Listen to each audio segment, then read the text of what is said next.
नमस्कार मंडळी, चला तर मी आज बनवणार आहे वरईचा डोसा आणि बटाट्याची भाजी। मीडियम साईजचे बटाटे घेतलेले आहेत। आता ती साल काढून घेऊया।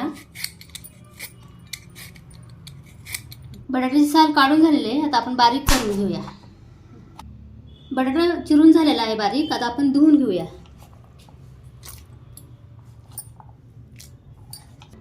बटाटा स्वच्छ धुवून झालेला आहे। आता आपण मिक्सर मधून काढायचा आहे। याची पेस्ट बनवायची आहे।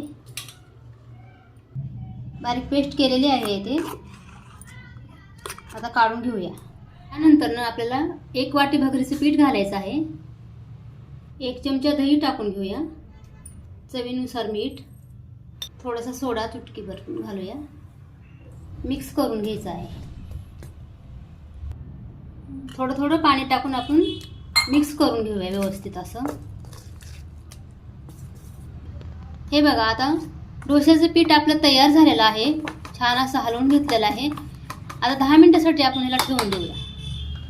तोपर्यंत आता आपण बटाट्याची तयारी करून घेऊया। भाजी बनवून घेऊया आता। आणि हे बटाटे आपले मॅश करून घ्यायचे आहे। कढई गरम करायला ठेवली आहे। आता तेल टाकून घेऊया। मिरची टाकून घेऊया। चवीनुसार मीठ टाकून घ्यायचं आहे। आणि त्यानंतर ना उकडलेले बटाटे टाकून घेऊया। त्यानंतर ना शेंगदाण्याचं कूट टाकून घेऊया। आणि याला व्यवस्थित असं हलवून घ्यायचं आहे। हे बघा, आता आपली तयार झाली बटाट्याची भाजी। हे उपासासाठी बनवलेलं आहे। 10 मिनिट झालेले आहेत। आता पीठ व्यवस्थित भिजलेलं आहे। आता आपण डोसा बनवून घेऊया।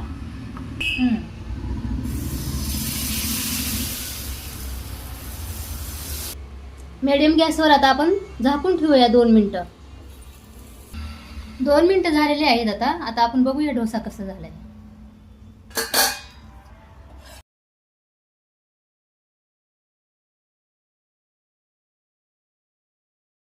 वरईचा डोसा आपला तयार झालेला आहे। आता प्लेट मध्ये आपण काढून घेऊया।